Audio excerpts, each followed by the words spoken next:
आज के इस वीडियो में हम बात करने वाले हैं एक्सरसाइज 3.2 के क्वेश्चन नंबर 13 ऑनवर्ड के बारे में।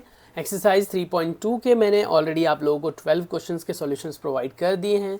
साथ ही मैंने आपको एज अ होमवर्क भी कुछ काम दिया था। अगर उनमें कोई डाउट है तो आप मुझे कमेंट सेक्शन में कमेंट करके पूछ सकते हैं। मैं चेक तो कर नहीं पाऊंगा आपका होमवर्क हुआ या नहीं हुआ, बट हाँ, बी ऑनेस्ट, अगर हो गया है तो कमेंट सेक्शन में लिख दो यस, नहीं हुआ है किस कारण से नहीं हुआ वो भी आप मुझे शेयर कर सकते हैं। स्टार्ट करते हैं। क्वेश्चन नंबर 13 जो आपके पास है ये बहुत इंपॉर्टेंट है, और ऐसे ही एक इंपॉर्टेंट क्वेश्चन आपका क्वेश्चन नंबर 18 भी है। ये दो क्वेश्चंस आपको आने ही चाहिए क्योंकि ये पेपर में सबसे ज़्यादा पूछे जाने वाले क्वेश्चंस हैं। क्वेश्चन नंबर 13 में कहता है कि एफ ऑफ एक्स यानी फंक्शन ऑफ एक्स दे रखा है cos x minus sine x 0, sine x cos x 0, 0 0 1। ये हमारे पास क्या दे रखा है? ये हमारे पास दे रखा है एफ ऑफ एक्स। हमें चाहिए क्या? हमें चाहिए एफ ऑफ एक्स और साथ ही एफ ऑफ वाई। जब इन दोनों को आप मल्टीप्लाई करोगे तो इसका result f of x plus y के इक्वल आना चाहिए। हमें ये प्रूव करना है। प्रूव करने के लिए प्रोसीजर बहुत ही सिंपल सा है। फर्स्ट थिंग फर्स्ट, आपको एफ ऑफ एक्स लिख लेना है जो भी दे रखा है, फिर एफ ऑफ वाई लिख लेना। सर एफ ऑफ वाई तो है ही नहीं हमारे पास। तो देखो एक चीज़ ध्यान दो, यहाँ पर एफ ऑफ एक्स बोल रहा है तो आपके पास यहाँ पर सारे टर्म्स एक्स में है ना। जहाँ जहाँ पर आपका वेरिएबल है वो सब एक्स है। तो व्हाट इफ अगर मैं इस x को रिप्लेस कर दूं, ये x अगर रिप्लेस हो जाए y से तो क्या होगा? ये x भी रिप्लेस हो जाएगा y से, ये x भी रिप्लेस हो जाएगा y से, सिमिलरली ये वाला भी और ये वाला भी। बाकी तो कांस्टेंट टर्म है, उसमें x बदले y बदले उससे कोई फर्क पड़ेगा नहीं। तो f ऑफ y भी आपको दे रखा है, बट वो यहाँ पर विजिबल नहीं हो रहा, थोड़ा सा सोचकर आपको खुद से लिखना पड़ेगा। तो f ऑफ x और f ऑफ y हमारे पास अवेलेबल हैं। ना सॉल्यूशन पे जब आप जाते हैं तो एफ ऑफ एक्स दे रखा है cos of x minus sine of x 0, sine x cos x 0, 0 0 1। ठीक है, शो क्या करना है? Show that f of x f of y का जो मल्टीप्लीकेशन होगा वो इसके इक्वल होगा। सबसे पहले एफ ऑफ एक्स दे रखा है कॉस एक्स, ये सारा का सारा एज इट इज क्वेश्चन में से लिख दिया मैंने और कुछ नहीं किया। एफ ऑफ वाई में जैसे मैंने आप लोगों को बोला कि एक्स को रिप्लेस कर दो वाई से, वही रिप्लेसमेंट यहाँ पर मैंने कर रखी है। बाकी कोई चीज़ चेंज नहीं होगी, सिर्फ एक्स रिप्लेस हो जाएगा वाई से, दैट्स इट। इतना सा आपको ध्यान रखना है, ठीक है। Now f of x plus y जो है वो निकालना है हमें, तो वो हो जाएगा आपका cos of x plus y minus sine of x plus y, sine of x plus y cos of x plus y 0 0 1 0 0। यानी कि जब आपने x की जगह y रखा तो ये बना जो आपका यहाँ पर मेंशन्ड है, और जब आप x की जगह x प्लस वाई रखेंगे तो ये बनेगा। तो अब हमें ये रिजल्ट जो आ रहा है और इन दोनों का जो मल्टीप्लिकेशन होगा जो आएगा, ये दोनों बराबर होने चाहिए। क्योंकि अगर आप लेफ्ट साइड को देखो तो यहाँ पर दे रखा है f of x f of y, है ना, और इसका क्या आ रहा है? F of x plus y. तो अब हम लेफ्ट साइड वाले को सॉल्व करेंगे और राइट साइड जैसा आंसर लाएंगे। तो लेफ्ट साइड में आपको एफ ऑफ एक्स दे रखा है, एफ ऑफ वाई दे रखा है, इन दोनों की वैल्यूज आपने यहाँ पर लिख ली, ठीक है। नॉर्मल मल्टीप्लिकेशन का जो प्रोसीजर आपको बताया था लास्ट वीडियो में, वही same as it is follow करना है आपको। क्या बताया था मैंने? कि आपको कोई एक रो चूज कर लेना है। फिलहाल आपने ये रो चूज किया, ठीक है, और कोई एक कॉलम चूज करना है। तो सबसे पहले फर्स्ट कॉलम ही चूज होगा, ऑब्वियस सी बात है दोस्तों। सबसे पहले ये आपने कॉलम चूज कर लिया। फर्स्ट रो को फर्स्ट कॉलम के साथ आप मल्टीप्लाई करेंगे। उसमें भी फर्स्ट एलिमेंट जो होता है हमेशा आपका मल्टीप्लाई होता है फर्स्ट एलिमेंट के साथ जो आपका कॉस वाई दे रखा है। सेकेंड एलिमेंट जो होता है वो हमेशा मल्टीप्लाई होता है किसके साथ? सेकेंड एलिमेंट के साथ जो कि साइन ऑफ वाई है। और थर्ड एलिमेंट जो होता है वो मल्टीप्लाई होगा किसके साथ? थर्ड एलिमेंट के साथ जो कि 0 दे रखा है। इस तरीके से आप मल्टीप्लाई कर लो और मल्टीप्लाई करने के बाद जो रिजल्ट आता है वो लिख लो। कॉस को अगर कॉस एक्स को कॉस वाई के साथ करेंगे तो ये हो जाएगा कॉस एक्स कॉस वाई। कई बच्चे इसे ऐसे लिख देते हैं, कॉस ऑफ एक्स और कॉस ऑफ वाई को मल्टीप्लाई करते हैं और लिख देते हैं कॉस स्क्वायर एक्स वाई। आप ऐसी होशियारी तो बिल्कुल मत करना। ऐसा कभी नहीं होता कि कॉस और कॉस मल्टीप्लाई हो जाए और एक्स वाई साथ में लिख जाएंगे, ऐसा नहीं होता। कॉस ऑफ एक्स वाई का मतलब है बेटा cos of x y, there is a no change furtherly, ठीक है। तो अब आपको यहाँ पर cos of x cos of y लिख लेना है। सिमिलरली जब साइन वाला मल्टीप्लाई होगा साइन के साथ तो क्या आएगा रिजल्ट आपके पास? Sine of X sine of Y, ठीक है। और ऐसे ही जब 0 मल्टीप्लाई होगा 0 के साथ तो आपका रिजल्ट आ जाएगा 0। That's it. तो ये सब सम हो जाएंगे और आपका रिजल्ट फर्स्ट एलिमेंट तैयार हो जाएगा। अब सम तो होंगे नहीं क्योंकि ये तो अपने आप में ट्रिग्नोमेट्रिक वैल्यूज हैं। तो अगर गौर से देखो तो यहाँ पर एक आइडेंटिटी काम कर रही है। देखो तो आइडेंटिटी क्या है, cos a cos b minus sine a sine b, जो कि फॉर्मूला होता है बेटा cos of a plus b का। अगर cos of a plus b की कोई आइडेंटिटी पूछे तो आप क्या बताएंगे? अरे भाई बड़ा आसान है, cos of a plus b की आइडेंटिटी होती है cos a cos b minus sine a sine b. पर हाँ, कॉस ए प्लस बी का होता है, तो माइनस आ रहा है अगर बीच में तो कॉस ए प्लस बी का है, प्लस आ रहा है तो कॉस ए माइनस बी का है, यानी कि ऑपोजिट हो जाता है, तो कॉस ए प्लस बी बन जाएगा। सिमिलरली फर्स्ट रो अब सेकंड कॉलम से मल्टीप्लाई करेगा, फर्स्ट रो सेकंड कॉलम से मल्टीप्लाई करेगा, यानी कि इससे। इसमें भी अगर आप देखो तो कॉस साइन से मल्टीप्लाई होगा तो आ जाएगा cos x sine y minus का, फिर sine x cos y minus का और 0। तो वही चीज यहां पर मेंशन्ड है, देखो cos x sine y minus sine x cos y plus में 0। अब यहां से अगर मैं माइनस को कॉमन ले लूं तो आपके पास आइडेंटिटी फिर से बन रही है। कॉस ए कॉस बी वाली आइडेंटिटी पहले लगी थी, अब ये लगेगी कॉस ए साइन बी वाली और प्लस में साइन ए कॉस बी वाली, या फिर कॉस ए साइन बी वाली और साइन ए कॉस बी वाली, तो जो कि होता है साइन ए प्लस बी माइनस, लेकिन कॉमन लेकर इन दोनों में माइनस था उसको बाहर ले लिया और अंदर जो आइडेंटिटी बन गई वो बन गई साइन एक्स प्लस वाई की। सिमिलरली यहाँ पर 0 का 0 रह जाएगा। ऐसे ही नीचे वाले को भी परफॉर्म करोगे, वो सभी आइडेंटिटीज बनने वाली हैं और आपका आंसर ऐसा आ जाएगा। यही सेम आंसर आपने f of x plus y का भी देखा था। इससे हमने प्रूव कर दिया कि left hand side is equal to right hand side. Now let's move to question number 13 के बाद 14। क्वेश्चन नंबर 14 पर अगर हम चलें तो बड़ा ही सिंपल है। इसमें आपको left hand side right hand side को सॉल्व करना है और ये दिखाना है कि भैया ये इक्वल नहीं है। समझ में आ रहा है? क्या शो करना है कि ये इक्वल नहीं है, इक्वल नहीं है। दैट मीन व्हाट, कि इसका मल्टीप्लीकेशन बराबर नहीं होगा। वैसे ही आपको मैंने ये बता रखा है कि लास्ट वीडियो में बताया था मैंने आपको, ए बी जो है वो बी ए के बराबर नहीं होता है। ये चीज़ ध्यान देने वाली चीज़ है। वही चीज़ यहाँ पर हम प्रूव भी कर रहे हैं। यहाँ पर एक्चुअली यही शो करना है कि ए बी जो है वो बी ए के बराबर नहीं होता है। ठीक है, तो कैसे प्रूव करेंगे? तो मान लो मैंने इसको ए बोल दिया और इसको मैंने बी बोल दिया, तो अगर आप गौर से देखो तो पहले वाला तो ए बी है लेफ्ट वाला, और फिर ये आपका बी हो जाएगा और ये आपका ए हो जाएगा। तो ये हो जाएगा आपका बी ए। पहले वाला है क्या? ए बी, दूसरे वाला क्या है? बी ए। फर्क है ना, दोनों में डिफरेंस है, ए बी और बी ए उल्टा हो रहा है। अब नॉर्मल अलजेब्रा से देखें तो 3 इंटू 6 6 इंटू 3 तो सेम ही होता है, बट यहाँ पर सेम नहीं होगा, यही हमें प्रूव करना है। चलो प्रूव करते हैं। बड़ा ही सिंपल है, नॉर्मल मल्टीप्लिकेशन परफॉर्म करेंगे। तो आप कहोगे यार 5 2 कितना होता है? 10 और 1 3 3, 10 माइनस 3 कितना होता है? 7 होता है। डायरेक्ट कर लिया मैंने। 5 1 5 और 1 4 4, तो 5 माइनस 4 कितना होता है? तो 1 होता है। फिर सिमिलरली दूसरे रो पर 6 2 12 और बेटा 7 3 21, 12 प्लस 21 33 हो जाता है, जो नीचे मेंशन्ड है।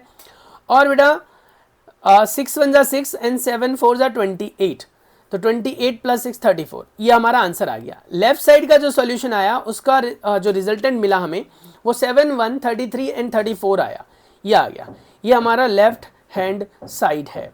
ठीक है, अब राइट हैंड साइड में हम करेंगे तो 5 2 10 और 1 6 6, तो 16 हो गया, है ना। और यहाँ पर कितना आ रहा था? 7 आ रहा था। जैसे ही एक एलिमेंट अलग तो पूरा का पूरा अलग ही होगा। वैसे हमें पूरा करना पड़ेगा, लेकिन ऑब्वियस सी बात है बराबर तो नहीं होगा ना, क्योंकि इक्वल मैट्रिक्स वो होते हैं जिनके सारे कॉरस्पॉन्डिंग एलिमेंट सेम हो, बिल्कुल डिट्टो सेम। तो पहला ही आपका 16 आ गया था। फिर उसके बाद आपने सॉल्व किया तो आप कहते हो यार मैं 2 से करूँ 1 को, तो 2 1 2, 7 1 7, तो 7 माइनस 2 कितना होएगा? 5 होगा। अब ऐसे ही फिर 39 और 25 आ गया। फिर हमने कहा कि यार ये दोनों इक्वल नहीं है, hence what we been discuss कि बराबर नहीं है, इक्वल नहीं है, प्रूव करना था, तो वही हो गया यहाँ पर। ऐसे ही सेम, ये तो 2 बाई 2 का मैट्रिक्स था, ऐसे आप 3 बाई 3 का मैट्रिक्स करोगे। मैं चाहे इसको 50 बार भी करा दूं, लेकिन अगर आपने घर पे कम से कम 3 बार मल्टीप्लिकेशन नहीं किया या कम से कम डेली 3 क्वेश्चंस नहीं किए जब तक ये चैप्टर चल रहा है, तो बेटा डेफिनेटली मल्टीप्लिकेशन में आप फ्यूचर में गलती कर दोगे। जो चीज़ें मैं रिपीट कर रहा हूँ उस चीज़ को सुनो और ध्यान से समझने की कोशिश करो। यानी कि मैं इतने कह सकते हो श्योरिटी के साथ कह रहा हूँ कि आपसे गलती होगी, तो इट मीन्स कि कहीं ना कहीं गलती होगी। तो उसको रेक्टिफाई करने का एक ही तरीका है, बार बार क्वेश्चंस करो। अब 3/3 में क्या होगा, ये इससे मल्टीप्लाई होगा, ये इससे मल्टीप्लाई होगा, 3 इससे मल्टीप्लाई होगा, मल्टीप्लाई होने के बाद ये सब सम होंगे और रिजल्ट में मिला आपको 5। ऐसे ही फिर सेकेंड रो के बाद फिर थर्ड रो, सभी कॉलम से मल्टीप्लाई करेंगे और फिर लास्ट में रिजल्ट आएगा और अनइक्वल होगा। स्क्रीनशॉट लेना चाहते हो तो आप स्क्रीनशॉट ले सकते हो। आप क्वेश्चन करने के बाद यहाँ से टैली कर सकते हो कि आपका मैच क्या नहीं कर रहा, लेकिन मल्टीप्लाई करना खुद से शुरू करो, क्योंकि मैं भी वही कराऊंगा बार बार सेम चीज बोल के, row multiply by column, row multiply by column, उसमें भी कॉरस्पॉन्डिंग एलिमेंट पहला पहले से, दूसरा दूसरे से, तीसरा तीसरे से, बार बार 50 बार भी यही बोलूंगा ना तो आपको लगेगा यार ये क्या ही बोल रहा है। तो सिंपल सी बात मैं ये कहना चाह रहा हूं कि आप करोगे तब आपको आएगा, नहीं करोगे नहीं आएगा, सिंपल सी बात। नाउ क्वेश्चन नंबर 15 की बात करते हैं। क्वेश्चन नंबर 15, इस क्वेश्चन की अगर आप बात करो तो कह रहा है कि a² - 5a + 6i को सॉल्व करो। यार बड़ी सिंपल सी बात है, कई बच्चे क्या करते हैं ना, a² को फाइंड आउट करने के लिए ना मैट्रिक्स का स्क्वायर लगा देते हैं। ऐसा नहीं होगा, मैट्रिक्स पे ये रूल काम नहीं करता। अगर आप मैट्रिक्स पे स्क्वायर लगाकर यहाँ पर 4 4 1 0 1 1 1 9 और 0 लिख कर आ जाते हो तो बेटा गलत होगा। कभी भी मैट्रिक्स का स्क्वायर डायरेक्टली नहीं निकलता। इसके लिए आपको क्या करना होगा, 2 मैट्रिक्स लेने होंगे और उनको मल्टीप्लाई कर लेना होगा, यानी 2 बार मैट्रिक्स को लेना होगा a और a, तब उनको मल्टीप्लाई करेंगे आप तो मिलेगा आपको a²। अच्छा 5a निकालने के लिए 5 को a से मल्टीप्लाई करोगे तो मिलेगा 5a, और बेटा 6i निकालने के लिए 6 को i से मल्टीप्लाई करोगे। i क्या था हमारा, कमेंट सेक्शन में बताओ, i क्या था हमारा, आइडेंटिटी मैट्रिक्स यार, ऑब्वियसली i हमारा क्या था, आइडेंटिटी मैट्रिक्स। अब आइडेंटिटी मैट्रिक्स कितने ऑर्डर का ले, तो जितने ऑर्डर का यहाँ पर मैट्रिक्स आपको दे रखा होगा आइडेंटिटी मैट्रिक्स भी उतने ऑर्डर का ही लेना है। यानी अगर आपका 3/3 का मैट्रिक्स है तो 3/3 की आइडेंटिटी मैट्रिक्स लेना, 2/2 का है तो 2/2 की आइडेंटिटी मैट्रिक्स लेना। जितने ऑर्डर का आइडेंटिटी मैट्रिक्स होगा उतने ऑर्डर का ही आपको लेना है। बस पहले आपने a² निकाल लिया, a² निकालने के लिए बेटा a को a से मल्टीप्लाई कर दिया तो 2 बार a को लिख लिया। यहाँ देखो ये a लिखा हुआ है और यहाँ पर भी बेटा सेम वही matrix a as it is copied है। अब ये जो दोनों मैट्रिसेस हैं आपके पास, जो मतलब मैट्रिक्स तो एक ही है, जो 2 बार मेंशन्ड है, इसको 2 अलग अलग मैट्रिक्स की तरह ट्रीट करो। और नॉर्मल जो मल्टीप्लिकेशन होती है, क्या पढ़ा हमने, रो को मल्टीप्लाई करना होता है किससे, कॉलम के साथ। तो रो को कॉलम के साथ आप मल्टीप्लाई करो और रिजल्ट लाओ। तो हमने कहा 2 2 ज़ा 4, 0 को 2 से करेंगे तो 0 हो गया, ऐसे 2 2 ज़ा 4, 0 को 2 से करेंगे 0, 1 1 ज़ा 1, तो 4 + 0 + 1 यानी कि 5 हो गया। तो यहाँ पर आपको 5 दिख रहा होगा। फिर 2 से 0 हो गया, 0 हो गया, और 1 से -1 आ गया तो ये -1 डायरेक्ट आ गया। 2 से ये 2 हो गया, 0 हो गया और ये 0 हो गया, तो आंसर में 2 आ गया। सिमिलरली आप यहाँ पर सारे रोज को कर लोगे, मैंने ये एक रो का कराया, आप सेकेंड रो कर लो, थर्ड रो कर लो। फिर उसके बाद आप 5a निकाल लो, 5 को a से मल्टीप्लाई कर दो तो ये पूरी a थी, इसके साथ आपने बाहर 5 रखा। हर एक एलिमेंट मल्टीप्लाई होता है 5 से, ये हमने पहले भी डिस्कस किया हुआ है, इसके स्केलर मल्टीप्लिकेशन कहते हैं। और 6i, i of identity matrix यानी कि 1 0 0 0 1 0 0 0 1 लेना है और मल्टीप्लाई करके सारी वैल्यूज़ को आपस में कंबाइन कर लेना है। कंबाइन करने के बाद जो रिजल्ट आएगा वो आ गया ये, यही हमारा इस क्वेश्चन का आंसर होगा। Is it clear? होपफुली आपको ये समझ में आ गया होगा कि किस तरीके से ये इक्वेशन सॉल्व करते हैं। अगर ये आ गया है तो क्यूबिक वाला आप घर से ट्राई करना। क्यूबिक वाले में आप a को 3 बार मल्टीप्लाई कर लोगे, a × a 3 टाइम्स, और इससे मिल जाएगा आपको a³। जैसे ही a³ मिल गया आपका सॉल्यूशन समझ लो आ गया। अब a³ निकाला तो उससे पहले a² तो आ ही चुका होगा, a² को 6 से मल्टीप्लाई कर लेना, a तो दे ही रखा है उसको 7 से मल्टीप्लाई कर लेना।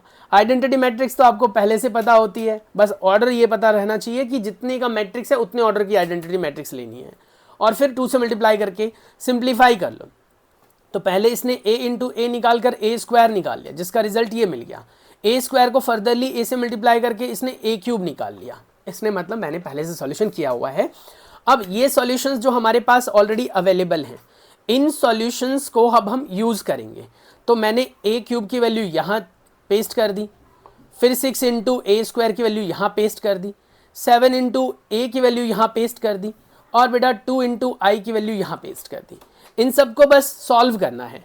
तो बेटा 6 बाहर जो है वो सभी एलिमेंट से मल्टीप्लाई होगा, 7 जो बाहर है वो सभी से मल्टीप्लाई होगा, और 2 जो बाहर है वो भी सभी से मल्टीप्लाई होगा। सारी वैल्यूज को मल्टीप्लाई करने के बाद आप इसको सम अप कर दोगे, लास्ट में आपको रिजल्ट मिल गया 0। 0 यानी 0 मीन्स जीरो मैट्रिक्स, सारे एलिमेंट 0 है, एंड यही तो वेरीफाई करना था। तो इस तरीके से हम सॉल्यूशन निकाल सकते हैं। Is it clear? आ गया समझ में? तो मिलते हैं नेक्स्ट वीडियो में, जिसके अंदर हम 17 एंड क्वेश्चन नंबर 18 जो कि बहुत इंपॉर्टेंट है उनके बारे में हम डिस्कशन लेंगे। अरे भाई कहीं जाने की ज़रूरत नहीं है, अभी हम इसको और कंटिन्यू करने वाले हैं, क्योंकि हमारे टारगेट के हिसाब से हम 30 मिनट्स की वीडियो रखने वाले हैं। अभी तो हमारे 15 मिनट्स हुए हैं। तो चलो अब हम अगले क्वेश्चन की तरफ चलते हैं, क्वेश्चन नंबर 17 की तरफ। क्वेश्चन नंबर 17 में कहता है क्या, ए आपका एक मैट्रिक्स दे रखा है जो कि है 3 -2 4 -2, है ना, और आइडेंटिटी मैट्रिक्स दे रखा 1 0 0 1। आइडेंटिटी मैट्रिक्स आपको कोई देगा नहीं, बल्कि आपको खुद से सोचना पड़ेगा। यानी यहाँ पर तो चलो क्वेश्चन में दे रखा है, लेकिन कई बार आपको खुद से सोचना पड़ेगा, यानी कि करना पड़ेगा। ठीक है, यूज खुद से। हमें जो प्रूफ करना है वो कहता है फाइंड के सो दैट ए स्क्वायर के ए -2i। ये ए स्क्वायर जो है वो के ए -2i के इक्वल है।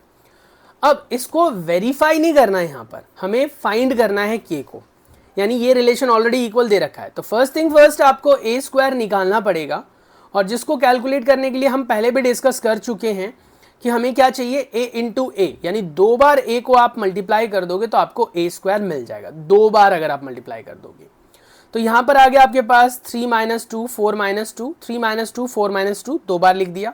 मल्टीप्लाई करके आपको ए स्क्वायर मिल जाएगा। मल्टीपल टाइम्स बता चुका हूँ सेम चीज कि आप रो को कॉलम से मल्टीप्लाई करेंगे, और जब तक पहले रो को हम सभी कॉलम से मल्टीप्लाई ना कर दें तब तक नेक्स्ट रो पर शिफ्ट नहीं होना। और रो से कॉलम को मल्टीप्लाई करते वक्त भी कॉरस्पॉन्डिंगली फर्स्ट एलिमेंट फर्स्ट से, सेकंड एलिमेंट सेकंड से, थर्ड एलिमेंट थर्ड से, ऐसे मल्टीप्लाई होगा। उसके बाद जब आपको ए स्क्वायर मिल गया तो वो लेफ्ट हैंड साइड में रख दोगे। ए स्क्वायर की जो वैल्यू है वो लेफ्ट हैंड साइड में रख लोगे। के ए यानी के इंटू ए, के लिख दिया और ए की सारी वैल्यू यहाँ पर। 2 इंटू आई यानी 2 लिख दिया और आई की वैल्यू यहाँ पर। उसके बाद नॉर्मल जैसे हमने लास्ट एक्सरसाइज में भी डिस्कस किया था, इक्वल मैट्रिक्स वाला कॉन्सेप्ट वही यहाँ पर यूज करेंगे। उसके अकॉर्डिंगली हमने क्या पढ़ा था कि जब किसी 2 मैट्रिक्स के बीच में इक्वल का साइन होता है तो उसके कॉरेस्पॉन्डिंग एलिमेंट्स बराबर होते हैं। तो ये 1 हो जाएगा 3 के -2 के इक्वल, 4 हो जाएगा इस 4 के इक्वल। तो k की वैल्यू क्या आ गई आपके पास 1। This is all about, k की वैल्यू क्या आ गई 1। तो ये चीज आपको ध्यान रखनी है। चलिए मोस्ट इंपॉर्टेंट क्वेश्चन की तरफ शिफ्ट होते हैं। इस एक्सरसाइज का ये सबसे ज्यादा इंपॉर्टेंट क्वेश्चन है। अगर आप स्किप करके जा चुके थे वीडियो और दोबारा इस क्वेश्चन को देखने के लिए आए तो ये याद रखना, जब भी कोई टीचर कॉन्सेप्ट करा रहा हो तो बीच में स्किप करके मत जाओ, क्योंकि बहुत सारी चीजें ऐसी होती हैं जो एकदम से समझ में नहीं आएगी, धीरे धीरे आएगी आपको समझ में। तो यहां पर ये क्वेश्चन भी ऐसा ही है। ये क्वेश्चन बहुत क्रूशियल क्वेश्चन है, ज्यादातर बच्चे इसमें गलती करते हैं। Exercise 3.2 question number 18 most important question है। यहां पर आपको ए दे रखा है जो गिवन है आपका 0 -10 α/2, 10 α/2 एंड 0। अब कहता है क्या आई आपका जो है आइडेंटिटी मैट्रिक्स ऑफ 2 ऑर्डर। लिखा हुआ नहीं भी होगा तो भी कॉमन सेंस कहता है कि आई आपको 2/2 का ही लेना है, क्योंकि आपका मैट्रिक्स 2/2 का है। शो करना है i + a is equal to i - a और फिर ये पूरा का पूरा मैट्रिक्स। चलो फिर सॉल्व करते हैं और शो करते हैं। तो हम क्या करेंगे, शुरुआत करेंगे बेटा लेफ्ट हैंड साइड से, यानी i + a से। तो पहले i + a निकालो, जो कि निकालना बड़ा आसान है। तो ये लिख दिया i हमने, ये लिख दिया a हमने, और फर्स्ट एलिमेंट फर्स्ट से ऐड हो जाएगा, सेकंड एलिमेंट सेकंड से ऐड हो जाएगा, थर्ड एलिमेंट थर्ड से हो जाएगा, और फोर्थ एलिमेंट फोर्थ से हो जाएगा। इससे हमारे पास रिजल्ट मिल गया 1 -10 α/2, 10 α/2 और 1। ये चीज आपको याद रखनी है। जैसे ही आपने ये सॉल्व कर लिया तो लेफ्ट हैंड साइड का काम खत्म हो गया। अब आ जाओ राइट हैंड साइड पर, यानी RHS पर। RHS पर हमें दे रखा था i - a और फिर ये cos alpha minus sin alpha and cos alpha. ये हमें ऑलरेडी गिवन था। इसको बस सिंप्लीफाई करेंगे। सिंप्लीफाई करेंगे तो पहले हम इसको सिंप्लीफाई करेंगे तो हो जाएगा i, ये पूरा का पूरा अगर आप नोटिस करो तो i है। उसके बाद ये हमारा a है। सॉल्व किया आपने, 1 में से 0 गया तो 1 आ गया, 0 में से 10 α/2 जाएगा तो 0 - 10 α/2 विच इज प्लस का 10 α/2। यहां पर आपसे गलती हो सकती है, एक तो माइनस करना है, एक साइन ऑलरेडी उस टर्म के साथ है। उसके बाद 0 में से tan अल्फा बाई 2 को माइनस करेंगे तो माइनस tan अल्फा बाई 2, 1 में से 0 को माइनस करोगे तो 1 आ जाएगा। और ये वाली चीज एज इट इज यहां पर फॉलो करेगी, बिल्कुल एज इट इज रहेगी। उसके बाद आप करोगे क्या, मल्टीप्लीकेशन, नॉर्मल मल्टीप्लीकेशन। ये हमारे पास रो है बेटा, ये हमारे पास कॉलम है, तो रो को हम कॉलम से मल्टीप्लाई करेंगे तो 1 कॉस अल्फा से हो जाएगा, tan alpha by 2 sine alpha से हो जाएगा। सिर्फ लिख देना है इसको, तो ये लिख दिया कॉस अल्फा, साइन अल्फा और tan अल्फा बाई 2। सिमिलरली ये रो अब मल्टीप्लाई करेगा सेकेंड वाले कॉलम से, तो 1 इंटू साइन अल्फा, तो साइन अल्फा ही होगा माइनस के साथ। tan अल्फा बाई 2 अगर मल्टीप्लाई करेगा कॉस अल्फा के साथ तो हो जाएगा cos alpha tan alpha by 2 as it is. Multiply करके सॉल्व नहीं हो पाएंगे, एज इट इज लिख लेना है। ट्विस्ट क्या है ध्यान से देखो, अगर आप नोटिस करो तो हमने tan अल्फा बाई 2, देखो ये जो कॉस अल्फा दिख रहा है इसकी जगह 1 minus 2 sine square alpha by 2 लिख दिया हमने। क्या लिख दिया, 1 minus 2 sine square alpha by 2 cos alpha. देखो cos 2x का फॉर्मूला आपने पढ़ा है, cos 2x का आपने फॉर्मूला पढ़ा होगा। क्या पढ़ा था, ये पढ़ा है 2 cos स्क्वायर x माइनस 1। अगर आप cos में लिखते हैं, साइन में लिखते हैं तो 1 माइनस 2 साइन स्क्वायर x ये होता है। तो फिलहाल हम इसे साइन में लिख रहे हैं तो ये वाला यूज करेंगे। अच्छा सर कैसे पता चला आपको साइन में ही लिखना है, यहाँ देखो यहाँ क्या दे रखा है, साइन दे रखा है ना, तो इसीलिए साइन के टर्म में लेकर जाएंगे। तो पहले तो आपने कॉस अल्फा का फॉर्मूला लगा लिया और वो लग गया ये 1 माइनस 2 साइन स्क्वायर अल्फा। अब कहोगे सर यहाँ तो बाई 2 आ रहा है, तो अगर गौर से देखो तो यहाँ पर 2x है, यहाँ पर क्या है 2x, और यहाँ जो आप लिखते हो यहाँ पर हो जाता है 1x, यानी इसका आधा हो जाता है। तो अगर मैं यहाँ से 2 को हटाकर 1x कर दूं तो यहाँ पर 1 का आधा हो जाएगा x बाई 2। यानी कि अगर आप cos x का मुझसे फॉर्मूला पूछोगे तो मैं डेफिनेटली आपको क्या बताऊंगा, मैं कहूंगा यार cos x का फॉर्मूला क्या होगा, तो आपको मैं दूंगा लिखकर cos x is equal to 1 minus 2 sine square x by 2। मैं ये बताऊंगा आपको, मैं ये लिख कर दूंगा, अगर आपको चाहिए होगा तो मैं ये लिख कर दूंगा। अब सवाल यही उठता है कि सर ये जो आपने लिखा, ये जो लिखा आपने, ये हमें याद रखना पड़ेगा। ऑब्वियसली बेटा, अगर आप याद नहीं रखोगे तो फिर सॉल्व कैसे करोगे, सॉल्यूशन कैसे आएगा। तो ये आपने यूज कर लिया यहाँ पर। फिर उसके बाद यहाँ पर भी आइडेंटिटी लगेगी साइन अल्फा की जगह। साइन अल्फा को आप क्या लिख सकते हो, तो कहता है यार साइन अल्फा को लिखा जा सकता है 2 साइन अल्फा बाई 2 और cos alpha by 2, 2 sine alpha by 2 और कॉस अल्फा बाई 2। समझ में आ गया, ये आप लिख सकते हो 2 साइन अल्फा बाई 2 और कॉस अल्फा बाई 2। ये रिलेशन बहुत इंपॉर्टेंट है, इस रिलेशन का यूज हम करेंगे मल्टीपल टाइम्स, तो इसीलिए ये रिलेशन, ये जो फॉर्मूले वगैरह हम पढ़ते हैं बेटा, इसको साइड बाय साइड आप याद कर लिया करो। जितने जल्दी याद करोगे उतना ज़्यादा बेनिफिट आपका होने वाला है। 1 मिनट बेटा, 1 मिनट, ठीक है, क्लियर हो गया। तो ये ध्यान रखना है। नाउ फ्रॉम हेयर आपने ये फॉर्मूले सारे यूज कर लेने हैं, और ये हो गया 2 sine alpha by 2 cos alpha by 2 tan alpha by 2 as it is हो गया। tan अल्फा बाई 2 को हम लिख सकते हैं sign alpha by 2 upon cos alpha by 2, ठीक है, ये लिख सकते हैं, तो वो आप कर सकते हो। या फिर आप tan अल्फा बाई 2 को एज इट इज रखो, यहाँ पर 2 कॉस स्क्वायर अल्फा बाई 2 बन जाएगा, ठीक है।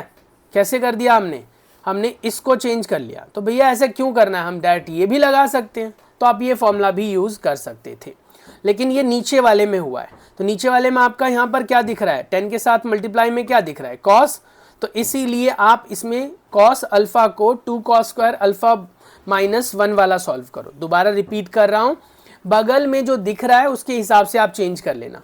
बगल में हमें साइन दिखा था तो आपने नीचे वाली आइडेंटिटी यूज करी, ठीक है, कौन सी वाली, नीचे वाली यानी ये वाली, ठीक है।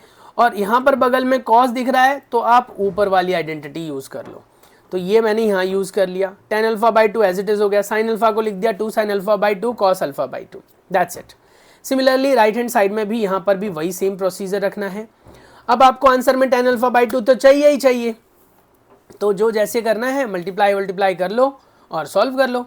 यहाँ पर जो tan अल्फा बाई 2 है उसको ब्रेक कर लेना साइन बाई कॉस में, और कॉस से कॉस बेटा कट जाएगा। जैसे मैं इस वाले पार्ट की बात कर रहा हूँ, यहाँ पर देखो मैं सॉल्व कर देता हूँ, इस पार्ट को यहाँ पर सॉल्व कर रहा हूँ। देखो ये है 2 साइन अल्फा बाई 2 तो हमें दे ही रखा है ना, और कॉस अल्फा बाई 2 भी है हमारे पास, इनटू में tan अल्फा बाई 2 को मैं बोल रहा हूं कि आप लिख लो sin alpha by 2 upon cos alpha by 2 ऐसे।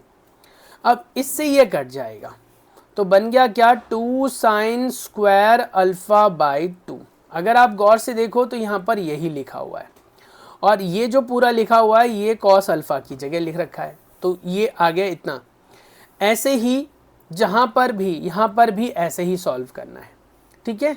और जहाँ पर tan अल्फा चाहिए वहाँ से आप tan अल्फा को कॉमन लेकर सॉल्व कर सकते हो, तो हमारे पास ये पूरा आंसर मैच कर जाएगा और आंसर आ जाएगा। तो आपको यहाँ पर दो फॉर्मूले यूज़ करने हैं और ये दोनों फॉर्मूले बहुत इंपॉर्टेंट हैं, इन दोनों फॉर्मूले को आप ध्यान रखेंगे। नेक्स्ट क्वेश्चन नंबर 19, हमारे पास 5 मिनट अभी भी है। ये कहता है क्या कि एक ट्रस्ट फंड है जिसमें 30,000 रुपये का इन्वेस्टमेंट किया गया है और 2 टाइप के बॉन्ड में किया गया है। फर्स्ट बॉन्ड पर 5% का इंटरेस्ट मिलता है, सेकेंड बॉन्ड पर 7% का इंटरेस्ट मिलता है एनुअली यानी yearly. Using matrix multiplication determine how to divide 30,000 among the 2 types of so that we will have 1,800 rupees as a interest and 2,000 rupees as a interest of 1 year। यानी एक साल में, यानी इस बॉन्ड को ऐसे कैसे तोड़ें, किस रेट से तोड़ें या कितने पार्ट में कैसे तोड़ें सो दैट आपको पहले में 1,800 रुपये का इंटरेस्ट रिटर्न मिले और दूसरे में 2,000 रुपये का मिले। तो कहता है बहुत सिंपल है, अगर आपका 30,000 रुपीज़ टोटल था तो पहले बॉन्ड में हम x लगा देंगे, दूसरे बॉन्ड में हम 30,000 माइनस x लगा देंगे। भैया टोटल तो 30,000 ही थे ना, तो 30,000 में से एक x हो गया तो दूसरा क्या हुआ, 30,000 माइनस x हुआ। अब उसको हम अलग अलग रेट पर दे रहे हैं, तो पहला दे रहे हैं 5% पर, परसेंट ब्रेक करने के लिए डिवाइड बाय 100, दूसरे को दे रहे हैं 7% पर, तो 7/100। और इक्वल टू में एक बार आप 1,800 लेकर सॉल्व कर लेना और एक बार आप 2,000 रुपीज़ लेकर सॉल्व कर देना।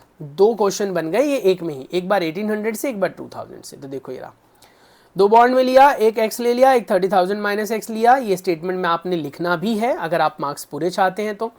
ये आपका रेट ऑफ इंटरेस्ट है जो आपने यहाँ पर मेंशन किया और ये आपका सिंपल इंटरेस्ट का रिजल्ट है। और आपने पढ़ा हुआ है सिंपल इंटरेस्ट का फॉर्मूला क्या होता है, प्रिंसिपल इंटू रेट बाय 100, वही लगाया हमने। प्रिंसिपल अमाउंट ये है आपका, है ना, और रेट है आपका 5 और 7। सॉल्व किया, सॉल्व करके x की वैल्यू आ गई कितनी, x की वैल्यू कितनी आ गई 15,000, तो दूसरी भी हो जाएगी 15,000। दूसरे वाले में ये 20,000 था, सॉल्व कर लिया पूरा तो x का आ गया 5,000। तो एक बॉन्ड में 5,000 लगाना है और दूसरे बॉन्ड में जो है अब आपको 25,000 लगाना है। तो ओवरऑल ये हमारा आंसर आ जाएगा। Now next one, question number 20 की बात कर लेते हैं। यहाँ पर बच्चे गलती क्या करते हैं इस क्वेश्चन में वो बता दूं मैं आपको पहले ही। यहाँ पर ये डजन्स में दे रखा है, दर्जन। एक डजन में बेटा 12 पीसेज होते हैं, तो 10 दर्जन में 12 इंटू 10 हो जाएगा, ये याद रखना। एक दर्जन में कितना होता है 12 पीसेज और 10 दर्जन है तो 12 इंटू 10 यानी 120 से सॉल्व होगा ये। कई बच्चे इसे सिर्फ 10 से सॉल्व कर देते हैं और आंसर मैच नहीं करता, ये डजन में है। तो कह रहे 10 दर्जन जो है केमिस्ट्री की बुक है, 8 डजन फिजिक्स की है, 10 डजन इकोनॉमिक्स की है। उनके सेलिंग प्राइजेस जो है वो selling price for 1 book each लिखा होगा, 80, 60 और 40 है। यानी कि केमिस्ट्री की बुक 80 रुपीज़ की है, फिजिक्स की बुक 60 रुपीज़ की है और बेटा इकोनॉमिक्स की बुक जो है वो 40 रुपीज़ की है respectively. Find the total amount of the book shop will receive for selling all the books. जितने हैं उसके पास सारे बेच दिए उसने, तो उसको कितना पैसा मिलेगा। तो आपको क्या करना है, पहले तो डजन्स में लिख लिया इसने, 12 से मल्टीप्लाई कर दिया क्योंकि हर डजन में 12 होते हैं। या तो आप ऐसा कर लो या हर किसी को पहले ही पीस में बदल लो मल्टीप्लाई कर करके। मल्टीप्लाई करने के बाद आप यहाँ पर अगर क्वांटिटी लेते हो तो यहाँ पर अमाउंट लेना है। ये चीज़ हमेशा याद रखना बेटा, अगर रो को क्वांटिटी लेते हो तो कॉलम को आपको अमाउंट लेना होगा, कीप इन माइंड। तो ये अब मल्टीप्लाई करोगे तो रो मल्टीप्लाई बाय कॉलम होता है, तो फर्स्ट मल्टीप्लाई फर्स्ट से, सेकंड सेकंड से, थर्ड से। सॉल्व करके आपका आंसर आ गया 20,160। तो इतना वो अमाउंट रिसीव करेगा, 20,160 रुपये। ये क्वेश्चन आपके एक्सरसाइज का one of the most important questions में से एक है। एक मैंने आपको क्वेश्चन नंबर बताया था कौन सा 13th, एक बताया मैंने 18th और एक बताया मैंने क्वेश्चन नंबर 21। उससे पहले क्वेश्चन नंबर 7th का सेकंड पार्ट भी मैंने एज अ कह सकते हो इंपॉर्टेंट क्वेश्चन बताया था और सेकंड का सेकंड पार्ट भी मैंने एज अ इंपॉर्टेंट क्वेश्चन बताया था। यहाँ जो क्वेश्चन है ये वाला, ये बहुत ही सिंपल है, लेकिन ये सिंपल आपको तभी लगेगा जब आपको आता होगा। कहता है क्या कि x, y, z, w और p ये मैट्रिक्सेस हैं। x का जो ऑर्डर है वो है 2:9 और y का जो है वो है 3:k, z का जो है वो है 2:p और w का है n:3 और p का है p:k। ठीक है, अब कहता है क्या कि रेस्ट्रिक्शन है on npk so that py और wy का रिजल्ट आएगा। ठीक है, ऐसा क्या रेस्ट्रिक्शन है इस पर कि py और wy का रिजल्ट आएगा। मैं कहता हूं यार py और wy बोल रहा है ना वो हमसे, है ना, तो p क्या है, p का ऑर्डर लिखो, p का ऑर्डर क्या है, p का ऑर्डर क्या है, p का ऑर्डर आपने देखा p/k है। ठीक है, अच्छा y का ऑर्डर क्या है, 3/k है। उसके बाद w का ऑर्डर क्या है, तो n/3 है। और बेटा फिर से अगर हम देखें तो p का y का ऑर्डर क्या है, तो 3/k है। इतना आ गया समझ में। अच्छा, अब देखो ये दोनों आपस में मल्टीप्लाई कब होंगे, ये दोनों आपस में मल्टीप्लाई कब होंगे। मैंने जब मल्टीप्लिकेशन आपको कराया था तो मैंने कहा था ये इंपॉर्टेंट क्वेश्चन है, ये इंपॉर्टेंट टॉपिक है, इसके ऊपर क्वेश्चन पूछे जाते हैं। तो मैंने जब आपको कराया था तो मैंने बताया था बेटा कि कोई भी दो मैट्रिक्स आपस में मल्टीप्लाई तब होती हैं जब पहले मैट्रिक्स का कॉलम, यानी यहाँ पर k, पहले मैट्रिक्स का कॉलम क्या है k, पहले मैट्रिक्स का कॉलम दूसरे मैट्रिक्स का रो बराबर हो। अगर ये बराबर नहीं है बेटा तो मल्टीप्लाई नहीं होगा। बराबर हो मतलब कि k किसके इक्वल आ गया, 3 के इक्वल। इतना आ गया समझ में। उसके बाद इसमें तो ऑलरेडी 3 है, दिख रहा है ना आपको। उसके बाद हमने क्या पढ़ा था, हमने कहा था इसका जो फाइनल रिजल्ट आता है, इसका जो फाइनल रिजल्ट आता है वो ये और ये आता है। इसका फाइनल रिजल्ट आपका आएगा क्या, p/k, फाइनल रिजल्ट ये आएगा। अच्छा, इसका फाइनल रिजल्ट क्या आएगा, इसका फाइनल रिजल्ट आएगा n/k। ठीक है, यही आएगा। अब ये दोनों आपस में ऐड होने वाले हैं। कोई भी मैट्रिक्स आपस में ऐड कब होता है, जब उसके कॉरस्पॉन्डिंग एलिमेंट सेम सेम हो। कॉरस्पॉन्डिंग एलिमेंट्स मतलब कि जो ऑर्डर दे रखा है वो सेम हो। तो इसका ऑर्डर क्या है, p:k है, इसका ऑर्डर क्या है, n:k है। तो इसका मतलब ये हो गया कि n किसके इक्वल है, p के इक्वल है। n किसके इक्वल है, p के इक्वल है। तो ये जो कंक्लूजन आया आपके पास, तो इससे आंसर आ जाएगा। थोड़ी देर पहले डिस्टर्बेंस हुई थी, गुड़िया आ गई थी, सॉरी फॉर दैट। तो यहाँ पर आपके पास n की वैल्यू p हो गई और k की वैल्यू कितनी आ गई दोस्तों, हमारे पास 3 आ गई। अब देखो ये क्या है, ये यहाँ पर आ रहा है k3 और n की वैल्यू p के इक्वल है, ये रेस्ट्रिक्शन है। अब यही सेम सॉल्यूशन यहाँ पर पूरा का पूरा स्टेटमेंट के फॉर्म में लिखा हुआ है, जो मैंने आपको ऑलरेडी एक्सप्लेन कर दिया। नेक्स्ट कहता है 7x - 5z कैसे सॉल्व होगा। ठीक है, अगर n की वैल्यू p के इक्वल है तो। ठीक है, तो अब x का ऑर्डर देखो क्या है, x का ऑर्डर क्या है, x मैट्रिक्स का ऑर्डर क्या दे रखा है, 2:n। ठीक है, और ये 7 है बाहर। और z का मैट्रिक्स ऑर्डर क्या दे रखा है, z थर्ड है, जो कि दे रखा है आपका 2:p। 2:p इसको मल्टीप्लाई करके कुछ भी आए, इसको मल्टीप्लाई करके कुछ भी आए, ऑर्डर चेंज नहीं होता। कभी भी बाहर वाले कांस्टेंट से ऑर्डर में फ़र्क नहीं आता। और इस हिसाब से देखें तो इसका आपका जो रिजल्ट आएगा वो 2:n या 2:p ही आएगा।